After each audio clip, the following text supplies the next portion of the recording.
Analizaremos tres teorías sobre la formación de las galaxias: la teoría del Big Bang, la teoría de la inflación cósmica y la teoría de que toda galaxia es un huracán cósmico. De acuerdo a la teoría del Big Bang, se dice que en el principio no había nada, había cero tiempo, cero espacio y cero materia. Todo estaba contenido en un mágico lugar más pequeño que un átomo. Los astrónomos lo llaman la primera singularidad. Dicen que no se puede saber nada de ese lugar, puesto que allí las leyes de la física como las conocemos están rotas, es decir, no se cumplen. Se cree que probablemente en ese pequeño lugar, por efecto de la fuerza de la gravedad infinita, todo colapsó en ese pequeño punto hasta ser nada. Luego, se considera que en una fracción de segundo, como por arte de magia, de repente vino el Big Bang, la gran explosión, de donde surgió supuestamente el tiempo, el espacio, la materia, la energía. Todo se expandió a gran velocidad. A esta fase la denominan inflación. De ese lugar hipercaliente y después de una caótica explosión surgió todo aquello de donde procede la materia prima que formó el orden y la geometría de los átomos. Aun cuando no lo crean, de la nada apareció todo. Por causa de Dios, o según esta teoría, es más técnico y profundo hablar de la primera singularidad, el lugar del que no se puede saber nada. Luego se supone que en una segunda fase, miles de millones de años después, cuando la velocidad de la expansión disminuyó, entonces la fuerza de la gravedad unió grupos de materia para crear las estrellas y las galaxias, todo al azar, y se pregona que las formas de las galaxias son impredecibles. Además, se entremezclan en forma caótica. No se habla de ciclos ni de cambios en sus formas, pese a que, como todos sabemos, las galaxias se mueven en el espacio y tienen rotación alrededor de sus centros. Se asume que sus estructuras por acción de la gravedad son formas inalterables, salvo que se produzca un choque entre ellas. Según el Big Bang, el espacio se está desacelerando, pero el universo real contradice esta teoría. Actualmente el espacio entre las galaxias se está expandiendo y se está acelerando cada vez más, alejando unas galaxias de otras. La solución para explicar esto es la energía oscura, que es una misteriosa energía que no se sabe qué es, por eso se le llama oscura. Todo lo anterior ha obligado a cambiar y a modificar el origen de la teoría del Big Bang, enunciándose la teoría de la inflación cósmica. Esta teoría trata de relacionar el funcionamiento de la mecánica cuántica que habita en los átomos con el macrocosmos, como si una parte de un átomo repentinamente se hubiese inflado, transformándose en el universo que nos rodea. Se considera que existía un pequeño campo hipotético llamado inflatón, que tenía una naturaleza cuántica. Grafiquemos lo anterior con un ejemplo. Imaginemos que esta pelota de golf es más pequeña que un átomo. Vemos que posee pequeñas hendiduras. Imaginemos que este es el inflatón y que cada hendidura representa una fluctuación en el tejido del espacio-tiempo.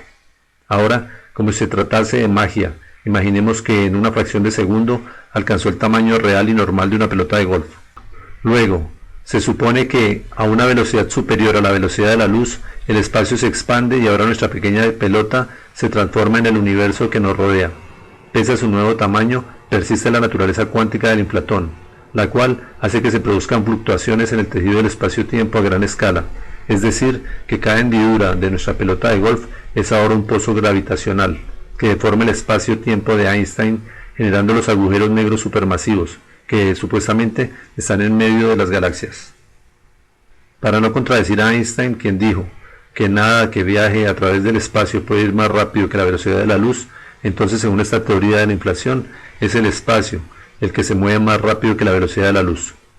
Luego, se supone que se frenó su energía y se repartió uniformemente con la misma temperatura en una etapa denominada recalentamiento o Big Bang. Pero existe un problema, un gran problema.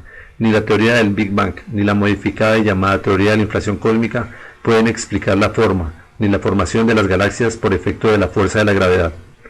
Si las galaxias se formasen por acción de la fuerza de la gravedad, todas tendrían probablemente formas esféricas, al igual que los planetas y las estrellas. Probablemente serían super megaestrellas. Pero esto no se cumple en el universo real.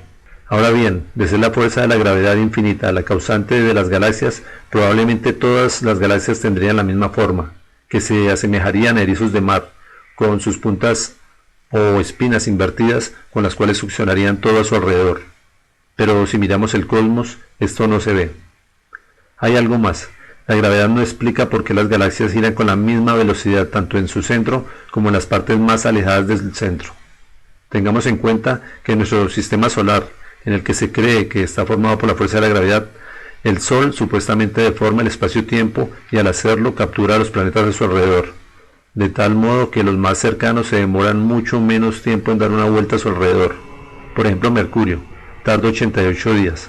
Por otra parte, los planetas más alejados como Neptuno demoran 164 años y 298 días en dar una vuelta alrededor del Sol, y Plutón tarda 247 años y 256 días.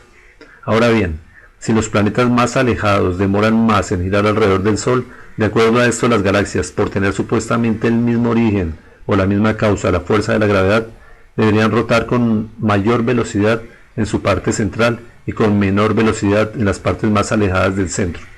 Pero en el universo real esto no se cumple, no sucede. En 1975, al hacer diversas mediciones, los astrónomos descubrieron que las galaxias giran con la misma velocidad en su centro y en las partes más alejadas de su núcleo, lo cual demuestra que la formación de las galaxias no se da por efecto de la fuerza de la gravedad, lo que pone en duda el universo propuesto por Einstein y por Newton. Para que las galaxias se originasen por la fuerza de la gravedad, se necesitaría muchísima más materia. A la mayoría de galaxias les falta incluso hasta el 90% de la materia. Entonces, como esta materia no existía, los astrónomos intencionalmente la crearon de la nada. Esta imaginaria materia la denominaron materia oscura. No recibe ni emite luz, ni ninguna otra onda electromagnética, luego no se puede ver. No la pueden percibir, ni medir, y ni siquiera los astrónomos que la crearon la pueden describir. Por eso le dicen oscura, porque no saben qué es. Sin embargo, tratan de sostenerse en ella para no contradecir las teorías de Einstein. Esto nos lleva a la tercera teoría que vamos a considerar. Toda galaxia es un huracán cósmico. En el libro Así funciona el universo, publicado en 2019, se sostiene una nueva y revolucionaria teoría que solucionaría este problema. Se dice que toda galaxia es un huracán cósmico en formación, en plenitud o en decadencia. Jairo Eutimio Parra. Esto explica por qué las galaxias giran con la misma velocidad en su núcleo y en las partes más alejadas de su núcleo, como lo hacen los huracanes en nuestro planeta. De acuerdo a esta teoría, las formas de las galaxias no son aleatorias, ni aisladas, independientes, ni se dan por el azar. Por el contrario, sus formas están conectadas y hacen parte de un proceso. Las etapas básicas de toda galaxia o huracán cósmico, de acuerdo a esta teoría en su orden, son galaxia regular, galaxia espiral barrada, galaxia lenticular, galaxia elíptica. Etapa de galaxia regular. En esta fase, inicialmente se agrupa materia alrededor del agujero negro supermasivo. Al igual que en cualquier tornado de nuestro planeta, se manifiesta con la lenta agrupación de una densa nube alrededor de un solo punto, por la fuerza de rotación del ojo del huracán cósmico. Esta no tiene una forma particular, por eso es que se denomina galaxia regular. Se considera que aproximadamente el 10% de las galaxias registradas son irregulares. Etapa de galaxia espiral. Toda galaxia está predestinada a llegar a ser en menor o mayor grado una galaxia espiral.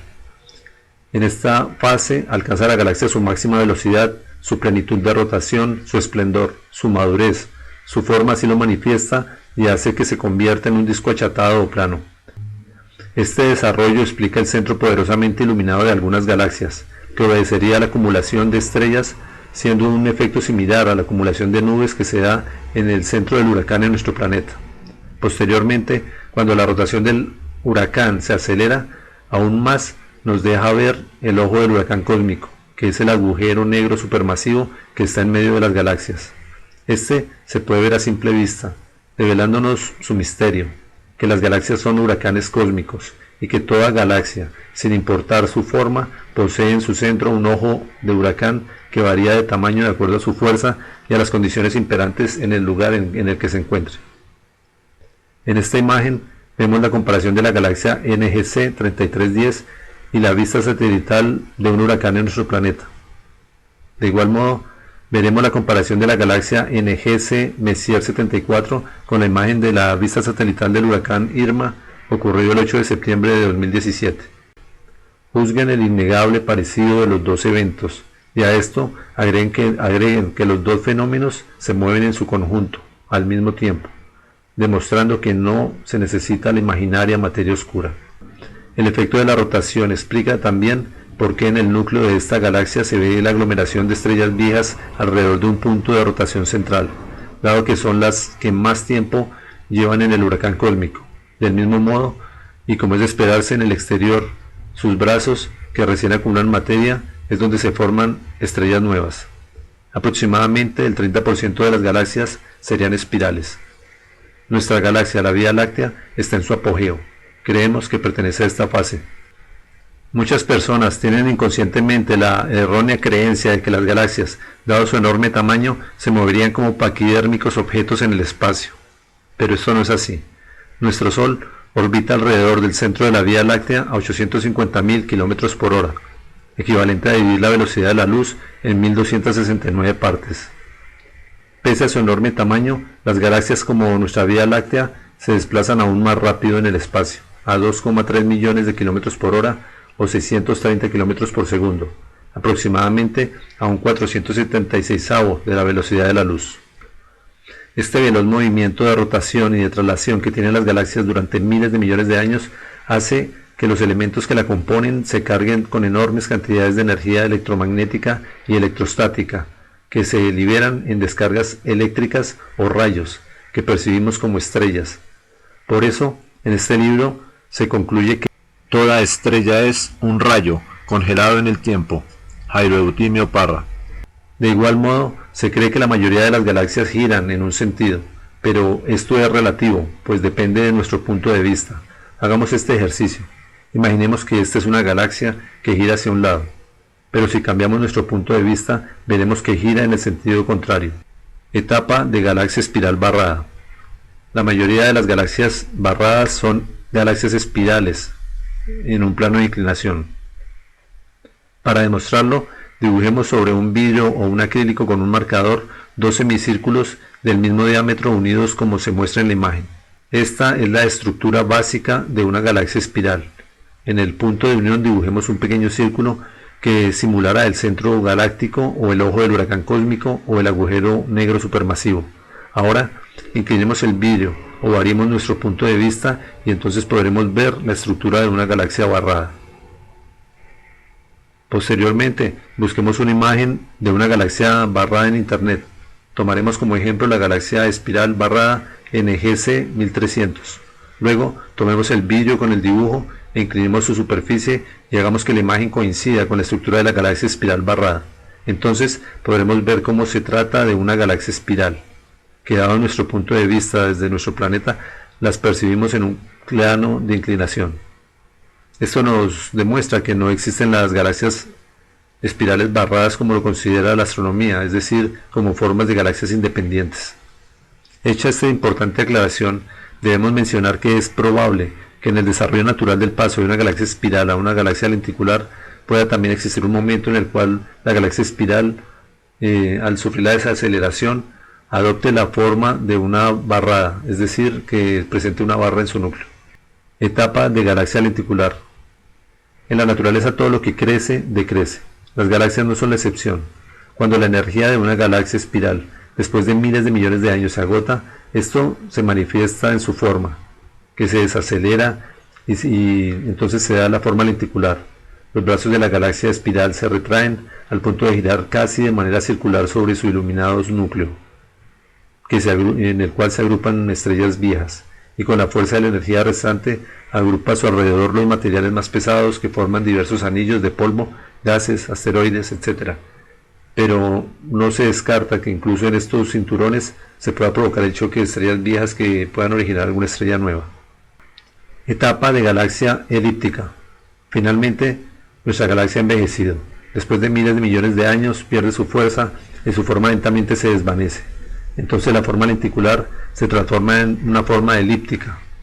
En esta etapa, el poder de rotación que alguna vez tuvo el ojo del huracán cósmico ha disminuido considerablemente su poder o ha muerto, lo que se manifiesta en su forma elíptica. Es por esto que estas galaxias tienen ausencia o insignificante momento angular. De igual modo, a esto se debe la ausencia o insignificante cantidad de materia interestelar, gas y polvo. Poseen muy pocas estrellas jóvenes y generalmente tienen ausencia de cúmulos abiertos. Esto explica además por qué estas galaxias están compuestas sobre todo por estrellas antiguas llamadas población 2 que forman un gran cúmulo difuso. Al perder su velocidad de giro, la galaxia reduce sus cargas electromagnéticas y debido a la escasa cantidad de materia interestelar, gas, polvo, etc., que contengan cargas electrostáticas considerables, hace que rara vez se generen rayos o estrellas nuevas. Aproximadamente el 60% de las galaxias son elípticas. En esta fase la galaxia exhala, envía al espacio sus restos en todas direcciones. Esto explica por qué son las galaxias más grandes del universo y por qué adquieren una forma esférica. En esta etapa se da el paso de la elipse a la forma esférica, que se da al desplazarse la materia que la formaba, al dispersarse en todas direcciones.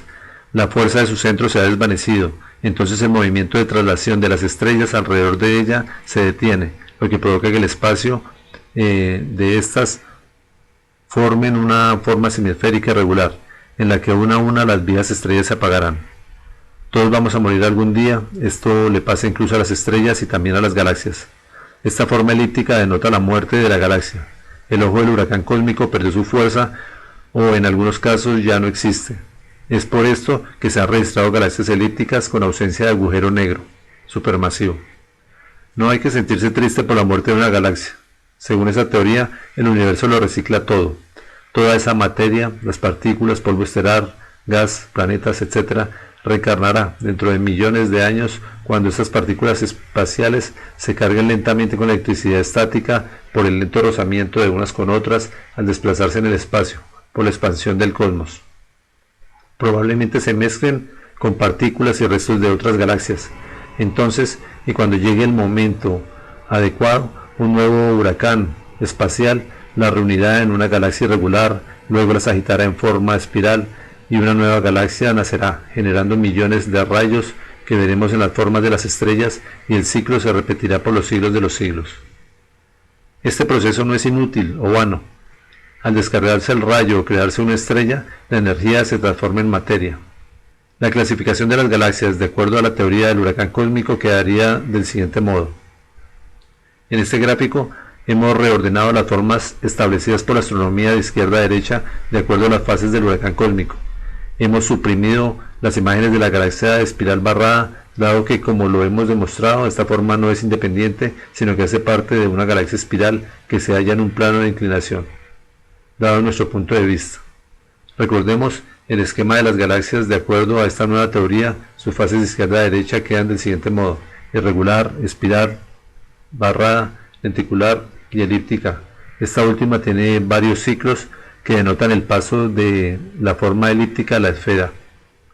Según este libro, el cosmos está en crecimiento, es similar a un ser vivo. Una galaxia inicial, al morir, dejó los materiales para que con el tiempo se formaran dos nuevas galaxias y así sucesivamente. De hecho, el gas intergaláctico constituye la mayor parte de la materia ordinaria del cosmos. Esta es la razón por la cual las galaxias se agrupan en cúmulos y supercúmulos y hacen que el espacio entre las galaxias se expanda a gran velocidad que se incrementa. Esto obedecería no a la energía oscura, sino a la naturaleza propia del espacio, que asemeja a la de un gas y que se expande a medida que se forman estrellas nuevas en las galaxias. Esto explica la progresión y aceleración del espacio entre las galaxias y explica además por qué la energía oscura que aleja a unas galaxias de otras no es capaz de deshacer la estructura de una galaxia. Estamos acostumbrados a movernos cotidianamente en un mundo aparentemente sólido y queremos que el cosmos se comporte igual, pero el universo es atmosférico. Prueba de ello está su composición. Está formado por elementos químicos que tenemos en la Tierra, predominando los gases, el hidrógeno en un 75% y el helio en un 24%, lo que suma un 99%. El restante 1% está distribuido entre todos los demás elementos de la tabla periódica. Nuestra limitada visión solo puede percibir un limitado rango del espectro electromagnético. Gracias a los diferentes filtros de algunos telescopios que pueden percibir los rayos X, los rayos gamma, los rayos infrarrojos, podemos tener una visión aproximada del viento espacial, que interactúa para formar los huracanes espaciales que llamamos galaxias. Gracias a estos avances hemos podido detectar las tormentas solares, el viento solar, las tormentas espaciales, los vientos electromagnéticos, entre otros aspectos que son evidencia irrefutable del clima espacial y de la existencia de una atmósfera espacial. No podemos tratar de explicar las galaxias a partir de una fuerza estática como la fuerza de la gravedad. menos si consideramos sus formas como fotos congeladas en el tiempo, porque en el universo real todo está en movimiento. Así como el aire en nuestra habitación está en calma, como si no existiera, al tiempo que en otras partes del planeta están sucediendo tornados y huracanes, así sucede en el espacio. En nuestro sistema solar parece estar todo en calma, mientras que en el cosmos existen millones de huracanes que percibimos como galaxias. Esta teoría considera que la palabra eternidad es la más cercana a la antigüedad del cosmos, y rechaza que el universo tenga 13.800 millones de años, que es prácticamente la misma edad de nuestra galaxia, la Vía Láctea, que según la astronomía tiene 13.700 millones de años, lo que supondría de paso que su formación se dio tan solo 100 millones de años después del supuesto Big Bang. La teoría del huracán cósmico niega la existencia de la indetectable materia oscura, pues no la necesita ni depende de ella. Además, no necesita en su origen de la fuerza de la gravedad para su funcionamiento. Explica además por qué las galaxias no son tragadas por el agujero negro supermasivo que está en medio de ellas. No podemos concluir este video sin referirnos a las llamadas por la astronomía galaxias peculiares, que son las producidas por la interacción entre dos galaxias. Quizás sean estas el preludio del choque entre ellas, como sucede actualmente por ejemplo con las galaxias NGC 4676 conocida como los ratones. Así como en nuestro planeta se presenta el choque de dos tornados, del mismo modo suele suceder en el universo con algunas galaxias. De hecho, este es el futuro que le espera a nuestra galaxia, la Vía Láctea, la cual se espera que choque con la galaxia Andrómeda para transformarse momentáneamente en una galaxia peculiar. De acuerdo a la teoría del huracán cósmico, dependiendo del ángulo de choque de sus núcleos, se unirán para formar un ojo de huracán más potente, más poderoso, que genere una galaxia de mayor tamaño, o probablemente se puedan repeler o simplemente destruir sus formas, esparciendo todo en el espacio. Otro ejemplo de galaxias peculiares lo vemos en las galaxias Antinee. El agujero negro supermasivo. Esta es la imagen directa de un agujero negro supermasivo en el corazón de la galaxia M87. Los astrónomos que pregonan que el agujero negro está formado por la fuerza de la gravedad esperaban ver una esfera que atrae todo a su alrededor como lo hace el planeta Tierra en todos los lugares de su superficie. Sin embargo, la imagen demuestra que no es así, pues allí quedó registrado un anillo, lo cual de acuerdo a la teoría planteada en el libro antes citado, es el ojo del huracán cósmico. Asimismo, la astronomía ha determinado que no puede explicar por qué en medio de las altas temperaturas del disco de acreción en un agujero negro puede existir en su parte central oscura un lugar que posee bajas temperaturas. Como solución, han decidido darle curiosamente también el nombre de singularidad, y ellos dicen que no se puede saber nada de ese lugar porque las leyes de la física, así como las conocemos, están rotas, es decir, que no funcionan allí, que no se cumplen. De acuerdo a la teoría del huracán cósmico, así como en nuestro planeta, en medio del ojo del huracán existe espacio en completa calma, cuya temperatura es la misma que hay fuera del huracán. Del mismo modo sucede en el cosmos, con la baja temperatura de la singularidad, que sería la misma temperatura del espacio que rodea a la galaxia o al agujero negro supermasivo. Al contrario de la astronomía actual, yo no le pido que crea en lo que no se puede saber o en lo que no se sabe. Le pido evaluar las pruebas, analice las teorías y saque sus propias conclusiones. Si consideras trascendental las soluciones que hemos expresado y me las quieres agradecer de algún modo, te invito a que me ayudes a difundir este video de manera virtual entre tus amigos y conocidos en las redes sociales. Gracias.